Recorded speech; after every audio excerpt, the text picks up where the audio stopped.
Hello and welcome to the Sex and Healing podcast. I am your host, Erin Kyna, and thank you so much for joining me as we take this wild ride together through the realms of sex and healing. Today we have a very exciting guest, very exciting for me. Her name is Tamica Wilder. And I love that Wilder by name, and I'm sure Wilder by nature as well. This woman really captivated me. So I saw Tamica being interviewed elsewhere, and I think, and it's something that we'll definitely dive into more on the podcast, but there are a lot of voices out there in the coaching and healing world. And a lot of those voices, all that glitters is not gold. And it can definitely be hard to discern where the juiciness lies, because a lot of people can talk good talk. And what I saw when I saw you, Tamica, was immediately, I'm getting goosebumps as I say it, that girl's got her finger on the pulse. What she has to say needs to be heard. And I don't come across that very often. So I also feel like my podcast is a bit of a friend hunting tool, because I'm like, I want to know that woman. She must be in my life. So the second I finished that, I was actually having dinner by myself and watching that interview of yours. And the second I got off that, I contacted you on Instagram. I was like, girl, I must know more. I must hear what you have to say. So welcome. I'm so excited to have you. Thank you. That's really, really, beautiful to hear those words. And it's true, when you hear something that resonates, you're like, yeah, that's a yes from me. It's a full-bodied response. And that's, beautiful. Thank you. Exactly. And you really have substance. That's what I can tell. You know, it to me is a very lived experience that you're sharing. It's not just being able to recite knowledge that you've learned somewhere, but I could see how embodied your truth was, how naturally it came out of your mouth. So the thing that really stood out to me initially was that your business is called the Organic Mama. And in my sexuality course, worship, what did I say? Organic. I like some organic, but not 100%. The orgasmic mama. So in my sexuality course, 60% of the women are mums, and I'm not a mum. So I really see the unique challenges that mums face when it comes to their own pleasure, their own sexual awakening. And that's why for myself and for my audience, I was like, we have to hear what this woman says. So welcome. Thank you. So would you like to share? I will just quickly let you know, you pronounce my name's Tamica, just in case you say it again. It's like if someone has something in their teeth, you got to do it early. Yes. Tamica. Thank you, Tamika. All right. Thank you. Yeah, it's really, really cool. I love having these chats. A big portion of my week is having conversations like this, just with real people all over the world. It's one of my favorite ways to actually just be engaging, because people stumble upon knowledge in this way. People start their learning journeys in this way sometimes. Sometimes it's like the first stop. It's like, oh, wow, I came across these words and now I'm opting into this whole realm of a deeper sense of knowing. So it's very cool. I'm currently in Melbourne, Australia, born and raised here. I'm feeling like it's starting to expire for me, though. I'm like looking at getting into nature a little bit more. Mm-hmm. But yeah, I'm here with my fam, with my two little boys and my partners, and I'm a somatic sexologist, meaning whatever work I do, whatever sexuality work I do, it is about being of and through the body. So when we learn, everything we learn is through the body in some way. It just kind of became common knowledge that we learn with language and the mind at some point, but it's not really true. So I like bringing everything back to the bod. Amazing. I would say I know that when philosophy started going down the path of I think, therefore I am, is when we started to disconnect from the body. And when we look at Eastern practices, it was all experience. No one taught you how to meditate. You sat and you did the practice. You sat, you did the yoga. You experience God through the practice. But it was as we started going down this mental, philosophical way that humanity split away from practice and thought, okay, we'll just intellectualize everything and think that we know God through here and think that we understand healing through here. And we've missed this, like the biggest part of the human experience is to actually be human and experience it. back to the body. It is sad and alarming how many women in particular that I've started to work with that just don't actually know how to tune in to the body. Like, and I don't even know if tune in is the right word. It's like feel what there is to feel. Like there are sensations, there is a felt experience of your aliveness, and what does it feel like? What do you notice in your body? Where's the breath going? Where is there a buzz? Like where is there a gurgle? Where is there warmth or fire or any sensations? Like, oh, I'm not sure. Well, and then we're trying to work it out. So it's a big piece, and it's weirdly simple at the same time. We're not used to being like non-linear, non-rational, making things up. It's not black and white. There's no right or wrong. It's not up or down. It just is, like the body just is.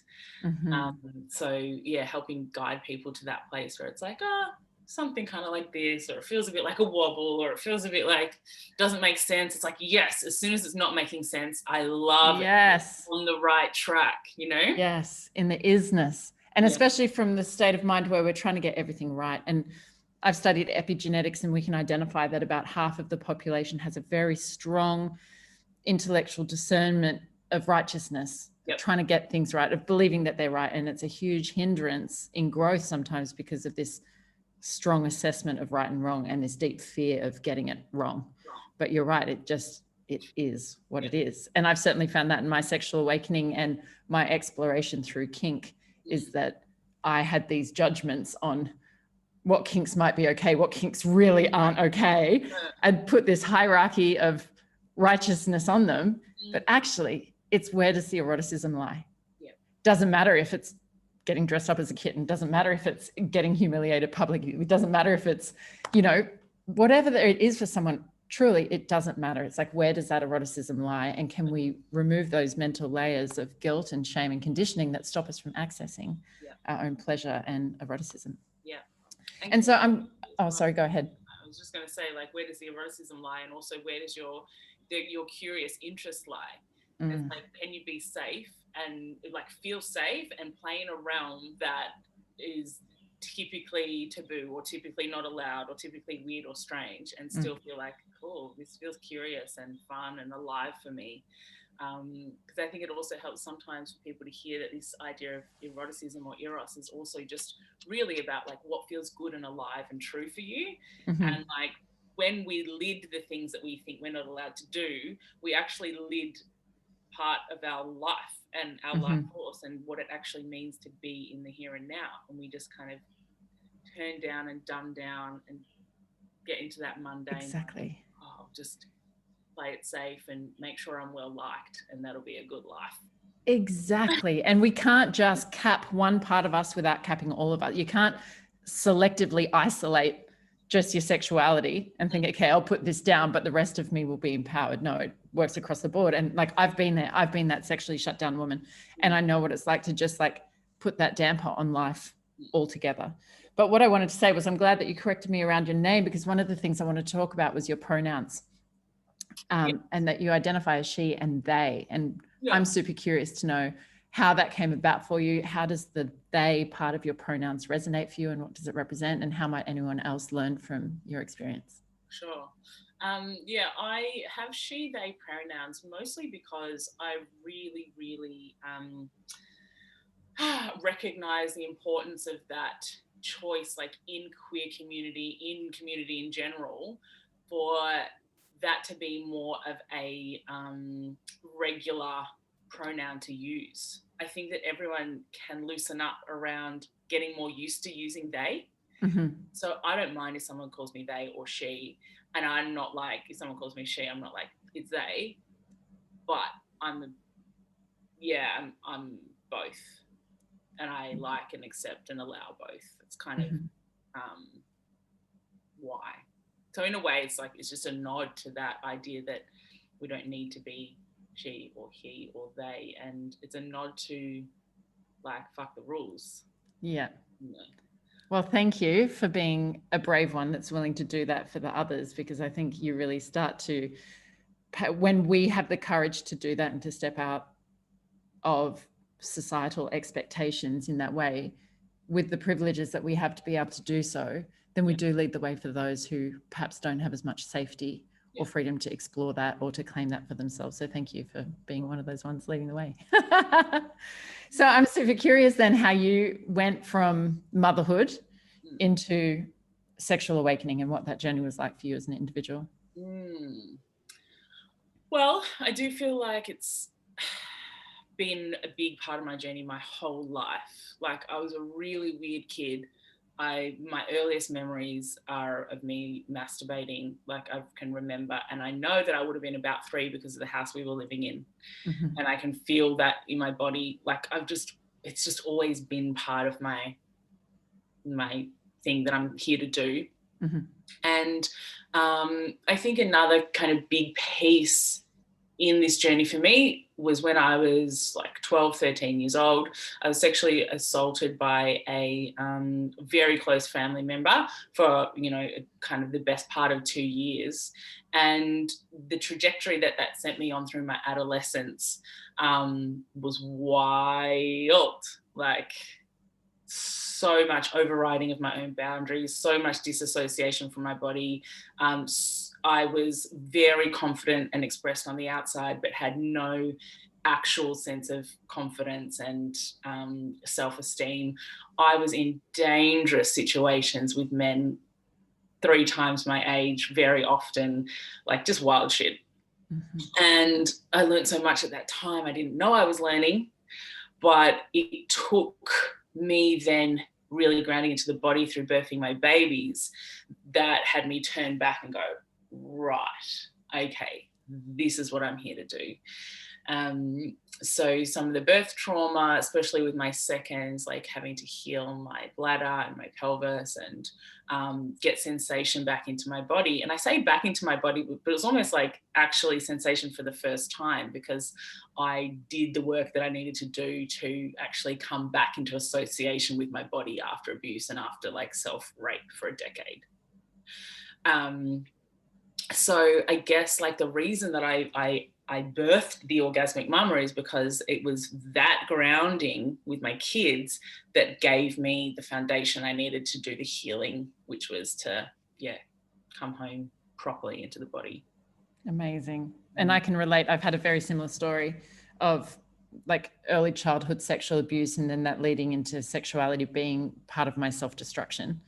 But yet also recognizing that sexuality is part of my path and part of my healing and what I'm here to offer. And, we know that that's the path of the wounded healer, is to go into the dark realms, to go into the pain and the shadow of it all in order to be able to find the light and then lead others through it. So I love it in particular that this really arose for you after children, because what I really see is a very common story for many mums is that after children is when the sexuality drops off, where their needs are no longer important, where their pleasure is no longer prioritized, where the energy they have available for themselves and self-care completely drops off. So given that that's such a common story, how do you best empower a mum to prioritize their sexuality?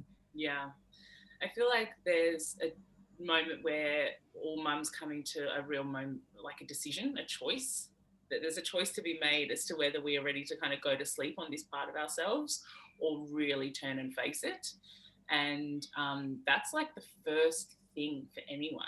You can't actually do this at 20%. This is not a dip your toe in type of personal development journey. So the best way that I try and support mums is through a gentle yet consistent lens of their sexuality in their life. And a lot of mums do realize actually it wasn't that great beforehand. And now I'm realizing that it's really, really bad. Like I was just getting through, So when we can put the layer of our sexuality, our eroticism, our pleasure, put the lens forward in our daily life and go, wow, it's way more in my thoughts. It's way more in my conscious awareness. It's way more in the realm of possibility, simply through giving it a bit of airtime, So that's like the first step. It's gentle. It's not like, buy this dildo, do this practice, like, masturbate furiously every day, 45 minutes. Like, no. It's fine. I shall keep that in mind when I'm supporting my mamas into plenty of wild things, not to, just to let them take it gently.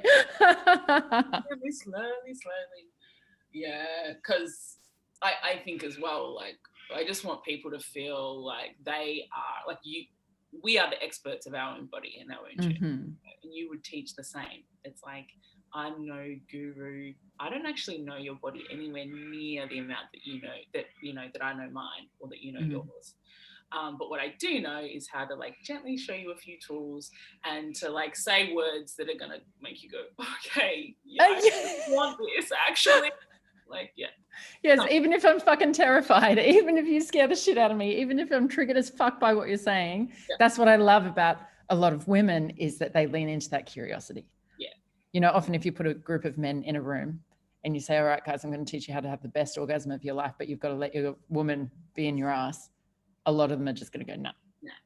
Doesn't matter if you tell them it's the best orgasm of their life, they will not explore their bodies and their sexuality in the same way. So in some ways, the feminine has been granted a privilege in the fact that we're allowed to be more vulnerable.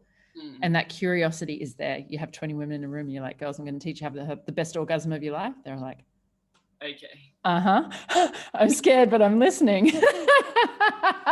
So yeah, I do see that is like often many of them have that self-awareness to say, Erin, I'm so fucking triggered by what you say. Like, man, you push my buttons. Even if I'm just telling a personal story and it's not even directly to them, they still see what it represents or reflects for them. But there's a courage there still. There is such a fucking courage in women. And I think that's because we are deeply connected to our pleasure. And we know, even if we don't really know, we fucking know that we're here for more. That sex is not this idea. Sometimes I wonder, how did second and third babies ever come along? Because the majority of mums I know are not having pleasurable sex, or they're in like self-identified sexless marriages, and still there's more children. So it's like we do this thing to procreate, but there's a deep knowing inside of us like, this ain't it. This is not it. Totally. Even if I haven't seen it demonstrated, even if there's no one in my world who might be awakened, there is some fucking innate knowing inside of us that says, I want more. I can have more. I know. Just how the fuck do we get there when we've got babies and no time and demands and blah, blah, blah. Yes. So that's my, go ahead. No, I was just going to say like that, that knowing, it's like, I don't feel it, but I know, that can be really deeply frustrating and a really rageful place to live and hang out. And I feel like that's part of a big piece of work that happens first sometimes for people when they opt into this work. It's like, first I'm angry, first I'm guilty, I'm upset, I'm mad that I missed out on a decade's worth of pleasure, and like I'm fucked off because I can't, who do I blame? And it's me and my body and me and my marriage, and why didn't school teach me? And you know, do you ever find that there's lots of absolutely like, absolutely, there's so much pain, and I've felt it myself as well because I'm 38 now, 38 and a half. I can recognize that I was not ready for my sexual awakening sooner than now. And in some ways, I'm really grateful to be this age, even though like, fuck, it would have been great to have this knowledge 20 years ago. I needed that as well. I needed the path that I was on, and it makes me appreciate what I have now. But far out, still sometimes I'm so sad for all those sexual experiences that I've had, all the times that I breached my own boundaries, all the times I gave myself away because I was looking for something in the wrong places and I had no idea how to do better. I had no idea what consent was. I had no idea what boundaries were. I too was extremely disconnected from my body and thought, basically sexual activity is a way for bonding. So if we feel unsafe and we feel unloved, we do put our sex on the line in attempt to try and get something back. And then if even that momentary one drop of that feeling, it comes with all this pain as well. But when there's no other way to get the drop, you just keep perpetuating those behaviors. And so we harm ourselves. You know, this thing that can be so profoundly healing and nourishing and rewarding also can be this thing that really destroys us in some ways. And I think that's why many women just go, well, it's easier not to. I'm just going to shut it down because it's so complex and I can't see the way out. And the things that are meant to turn me on are the things that turn me off. And rather than feeling good about my husband, I fucking hate when he tries to touch me. And, you know, all those messages in the brain are so confusing that it's sometimes easier to just say, I'm just going to focus on other things. Throw myself into my children, throw myself into my career, whatever that might be. And so you mentioned before that you have partners. I'd love for you to share whatever you feel called to share around your relationship status and how you operate relationships. Oh, yeah. Well, it's just recently that I've gotten deep into my star sign, which is like so... that's on my list. Please tell us. Tell us your astrology. I've still got deeper to go, but like I'm all of this Capricorn, like Capricorn moon, Capricorn sun, Capricorn in like 3 other planets, and that then it's Capricorn in the 10th house, I think, and oh wow, yeah, Scorpio in the 8th. yes, so you must have Pisces or Aries rising. I've got Capricorn rising and Taurus. Okay. So anyhow, everything that I found, there were things like cannot have conventional relationships. Same. If ever gets married means lots and lots of space and independence. I'm like, I don't have conventional relationships. And the work of sexuality and lifting the lid of taboos is like in my path as a Capricorn. Like it's just all there. And it was just wild that it took me like all this time to ever look at it, because I was like, star signs, I don't know. Anyway, relationships. I live with my primary partner, or my baby daddy, and our 2 boys, and I have a boyfriend as well. And we all get along. Like my boyfriend's about to move in with us. So it's kind of like my boys have 2 daughters. Everyone has a good relationship. Is it difficult? At times, yes. Does it take loads of conscious communication? Yes. Does it take, oh my God, like the amount of work on my and all of our like attachment styles and leaning in, discomfort and vulnerability and owning our own shit and all of that? Yes. But I love it. Like I just wouldn't have it any other way. It's my real ethos around it takes a tribe. And looking at these men that I journey with, like one's an artist, he's creatively expressed, he's a musician, and he's very whimsical and in wonder and in like, and the other one is super practical, like drills and tools and, gets things done and builds a fire. And I'm like, my boys are getting these role models and getting like a full kind of spectrum of the way that life can be, and it's not broken, it's not wrong, like there's nothing to change or heal. And people are like, what do the kids think? I'm like, the kids say that mum's got a boyfriend and mum loves him and mum loves dad and these men love me, and it's amazing. Like that's awesome. That's awesome. There's two parents, a dog, a car and a picket fence kind of like thing that we get sold. It's like a fairy tale kind of model. It just doesn't have to apply, and there's nothing wrong with it. But if there's someone that's like, why do I feel such deep discomfort, or this doesn't feel like harmony for me, this feels like a trap and a lie and a joke, then there's something to look at there, Yes. So I am the same. I'm non-conventional all of the way. But what I recognize in a lot of my clients that are mums, they've chosen that, and they love what it brings, and it brings security and stability and heart nurturing and a stable base for raising children. But that's often at the expense of the eroticism. And we know that safety and stability can be the opposite to eroticism. We need the unknown and the uncertainty and all of these things. And so this is why the equation of the sexless marriage exists. It's why it's stereotypical, because we know that the closer we merge together as a family unit, the less eroticism, the less, like you said before, you've got to inject that air and that heat and build that fire. We can't extinguish it. But for the women who are not like you and I, who really do want that safety and stability and will not jeopardize what they've, that's so meaningful for them. They place their family higher than they place their own pleasure. And I understand that and I respect that and I don't have judgment for it.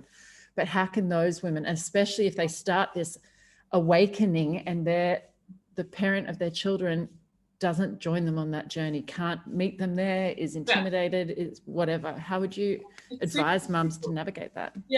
So like this thing around, it doesn't have to be one or the other. Like, I don't want to jeopardize my like that narrative that's like, I'll jeopardize my marriage or my family if I learn about my pleasure.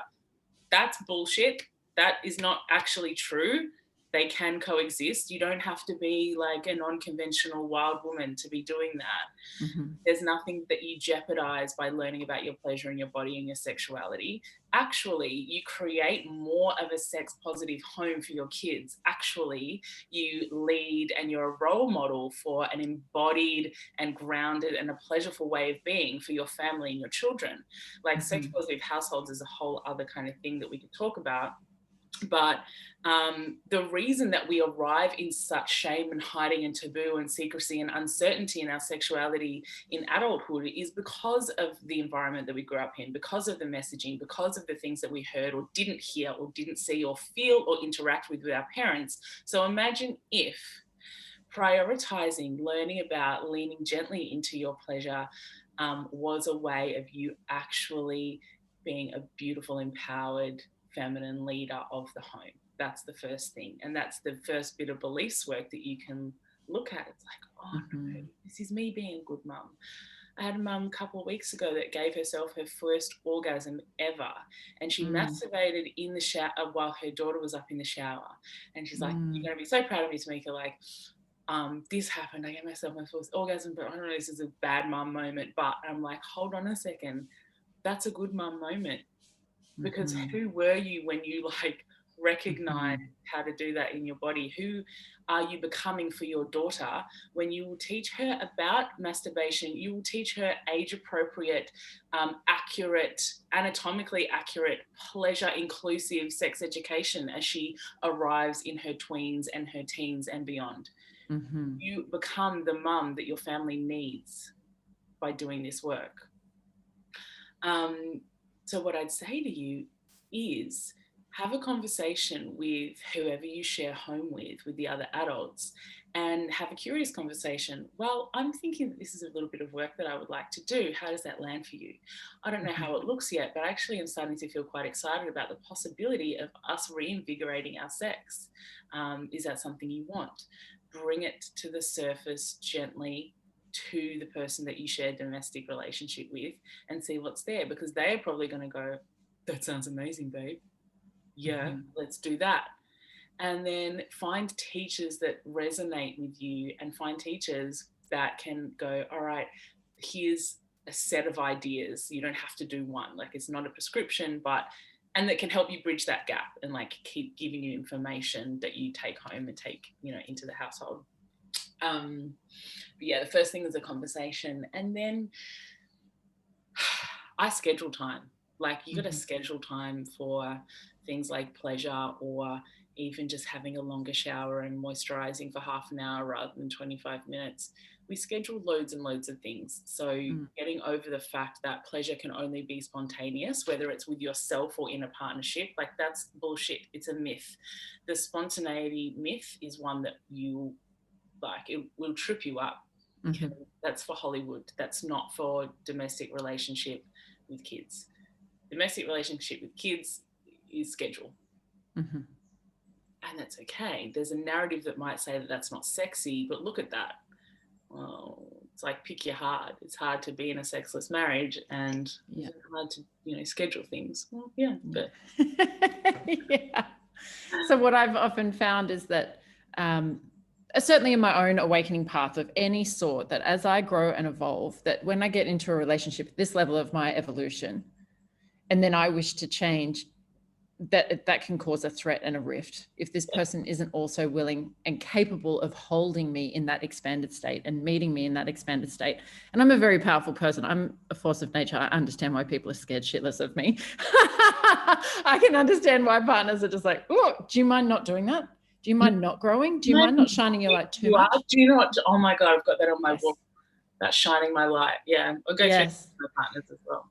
Yeah. And so when women are in relationships and family units that are based on an older expression of themselves that might be more demure, more quiet, more and shining their light and becoming more powerful and more pleasure becomes a threat in that partnership, what would you recommend there?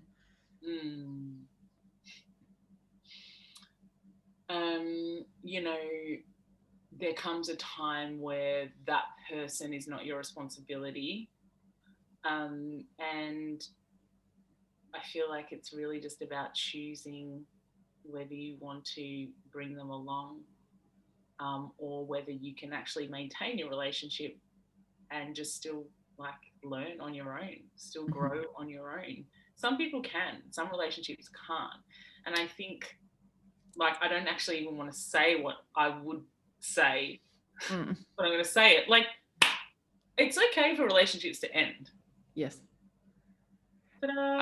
Exactly. I would say exactly the same things. All relationships end. Every single relationship will end. And yet society, we're fucking terrified of it. And we think it's a bad thing and we try and avoid it. What I've found in my relationships is the greatest growth that has happened and the greatest gifts to receive from it are through the endings of things.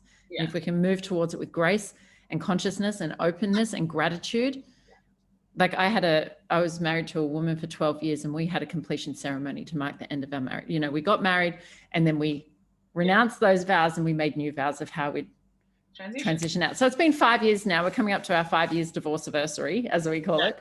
And we're friends. It took a long time, but there was fucking equally as much growth through those last 5 years as there were in the 12 years of loving each other well. So I wouldn't take that back. I would never take that back. The growth and the gifts that were available through that ending, that's the ultimate transition, isn't it? The death and the rebirth.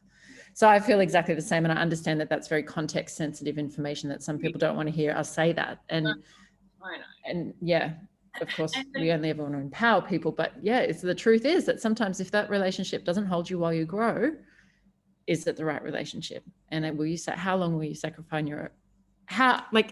you might think that you can choose to sacrifice your growth and your pleasure. And then one day nature's going to have its fucking way and it's going to come bursting out of you anyway. Yeah. And it's just way more fucking destructive because you've tried to put the lid on it for too long and it bursts out. Yeah. We can't deny our true nature forever. That's right. Or we can. And plenty of people. Some can. I get my ass kicked by spirit. It's like, no, girl, you can't stick your fucking head in the sand in this lifetime. It's fucking drag you out and kick your ass. Yeah. If you're listening to this conversation, chances are that you know. Yeah. Yeah. I also do want to say that there are plenty of mamas that I work with that are in exactly that position that you described. Like, I'm growing, but he's not he's not coming. And they are maintaining like deep and solid self-inquiry and still opting into this arm of their personal development journey with success for themselves, you know. So I see success stories of that as well as sometimes it looks like for me like I can't actually work with you because it actually just sounds like you're in a terrible relationship and you don't need a sex coach, you need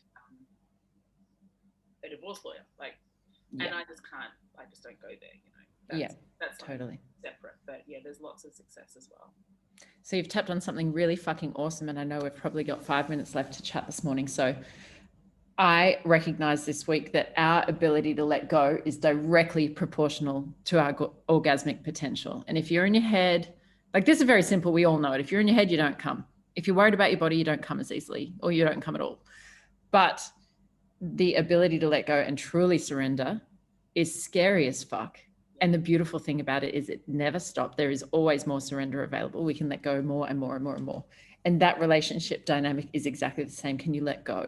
Doesn't mean that the relationship has to end. Doesn't mean that you have to walk away and get a divorce, but you have to let go of the attachment that you have, that has to be it. And if you find that courage to let go, it can transform. And sometimes the relationship will transform into exactly what you want it to be. And you had no idea that it had that potential, or like that was beyond your wildest dreams of how it will happen. But if you hold on to the old, not only are you stopping your own growth, but you're stopping your orgasmic potential. Yes. So fuck, we all just need to learn to let go. Learning to let go. Yeah, it's definitely a big piece. For mums, for some mums that I talk to, like, we hold a lot in the structure of the home, the doing, the action, the taking care of business kind of thing. And that is like lots of push and pull, actually. It's lots of physically demanding. And that is a place where you find lots of control and holding on to, because you have to, because actually sometimes the home relies on you to be that way. So it's quite difficult then when your sex coaches are saying you just need to let go, babe. And it's like, yeah, but I'm not supported. He doesn't have my back, or they don't have my back. This is, you know, I feel lots of pressure and lots of stress. So I actually just want to flag that for any mums listening, like, the learning of the let go is a practice, and you're not broken or wrong or bad if you can't let go, because actually the way that domestic life is run at the moment as a mum, we hold a lot. And the lack of support and sharing those duties can definitely have an impact, and has a major impact on the way that you show up in bed. You know, when you lie there, both of you, with your frustration and your resentment and the subtext and but we had that fight last month and I'm still kind of fucked off about that because no one has, you know, that needs some conversation and some healing and attention. And it's like, nah, I'm just going to roll over. Like, all of that is super valid. And they're the bits that relationally you need to look at and soothe before you can just get down to the business of letting go. Fuck yes. It's like the sexuality is the barometer for the health of the relationship often. Not always, because sometimes the most toxic relationships can be full of sex, but it's a good indicator of the relational health as well as the sexual health. Is like, we can't just fix it with sex. We're so multifaceted as human beings. We can't just address one facet of ourselves and think we're going to solve all problems. As we start exploring our sexuality, we discover past traumas, body image stuff, relationship stuff, society stuff, religious stuff. Like, holy crap, we just opened a can of worms. We got so much work to do. But delicious worms. Yeah, and my favorite thing about sexual awakening is you get fucking orgasms as the reward. Show me another path of personal development that has so much pleasure as the reward. If we're going to develop ourselves, let's use sex, because it is the fucking messiest one for all of us. It's the deepest and the hardest, but it's the most fucking rewarding, and we can have orgasms with our hard work. So sounds ideal to me. So thank you so much, Tamika. I feel like I could still ask you 10 million more questions. So if people want it, I will invite you back. Absolutely. We'll dive deeper into everyone's curiosity, because I know your voice, as I said, it really needs to be heard. Mums need you. So thank you so much for flying that flag bravely and boldly and leading the way to show other mums that, you know, it's not only possible, but it's probable that you can have it all. Nice. You can have it all. So how can people find you? Send them your way.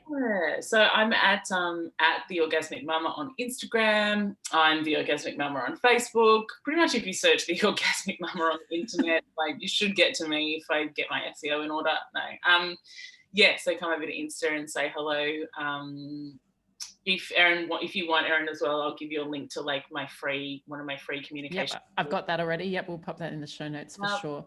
And out of curiosity, do you work with women all over the world? Are you location dependent? No.